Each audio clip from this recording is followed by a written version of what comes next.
କୁନି ସମାଜସେବୀ ମାମାଲି ସାନ ସିନା ହେଲେ ଚିନ୍ତାଧାରାରେ ମହାନ। ହଁ ଆଜ୍ଞା, ଆପଣ ଦେଖୁଥିବା ଏ ଦୃଶ୍ୟ ହେଉଛି ଭଦ୍ରକ ଜିଲ୍ଲା ଭଣ୍ଡାରୀ ପୋଖରୀ ଅଞ୍ଚଳର। ଆଉ ଏଇ କୁନି ପିଲାଟି ହେଉଛି ମାମାଲି ପଣ୍ଡା, ଯିଏକି ସମାଜର କେବଳ ଛୋଟ ଛୋଟ ପିଲାମାନଙ୍କ ପାଇଁ ନୁହେଁ ବରଂ ସବୁ ଶ୍ରେଣୀର ଲୋକଙ୍କ ପାଇଁ ଉଦାହରଣ। ପକ୍ଷୀ ପ୍ରେମରେ ପାଗଳି ହୋଇ ଖରା ବର୍ଷାକୁ ଖାତିର ନକରି ମାମାଲି ଛୁଟିଯାଏ ନିଃସହାୟ ପକ୍ଷୀମାନଙ୍କ ନିକଟକୁ।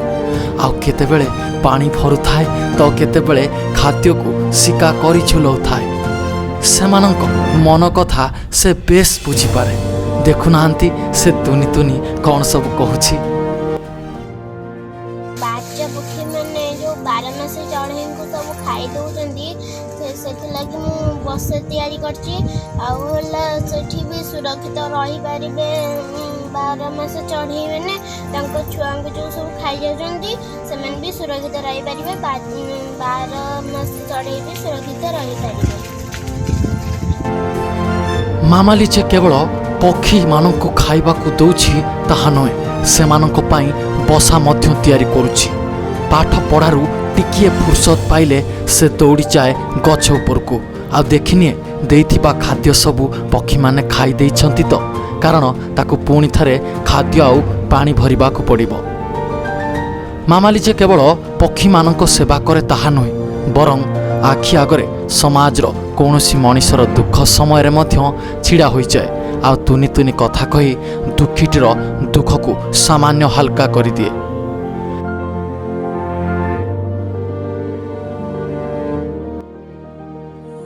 ପକ୍ଷୀମାନେ ପାଣି ପିଉଛନ୍ତି ସବୁଆଡ଼େ ଅପରିଷ୍କାର ପାଣି। ମୁଁ ଏଇ ହାଣ୍ଡିରେ ପାଣି ଦେଇଛି ଟିକେ ଔଷଧ ମିଶେଇକି, କାହିଁକିନା ସେ ଭଲ ହଜମ ହେବ ଆଉ ଥଣ୍ଡା ବି ହେବ ନାହିଁ। ମୋ ନାଁ ମାମାଲି ପଣ୍ଡା, ମୁଁ କ୍ଲାସ୍ 3ରେ ପଢ଼ୁଛି। ଆଉ ମୁଁ ବି ଯେଉଁ ପକ୍ଷୀମାନଙ୍କୁ ସାହାଯ୍ୟ କରୁଛି, ତାଙ୍କୁ ଖରା ବର୍ଷା ଶୀତରୁ ତାଙ୍କୁ ରକ୍ଷା ପାଉଛନ୍ତି ଆଉ ତାଙ୍କର ବି ବସା ତିଆରି କରୁଛି।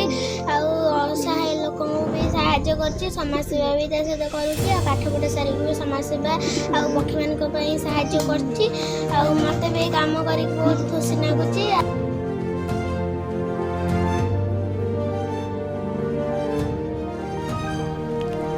ଆଜିର ସମାଜରେ କେତେକ ପିଲାମାନଙ୍କ ଠାରୁ ଆରମ୍ଭ କରି କେତେକ ଯୁବକମାନେ ପବ୍ଜି ଫ୍ରି ଫାୟାରରେ ସମୟ ନଷ୍ଟ କରୁଥିବା ବେଳେ ମାମାଲି ନିଜର ବହୁମୂଲ୍ୟ ସମୟକୁ ସମାଜ ସେବାରେ ଉତ୍ସର୍ଗୀକୃତ କରି ସମାଜ ପାଇଁ ଉଦାହରଣ ସୃଷ୍ଟି କରିଛନ୍ତି। Bureau report, Utkal Keshari.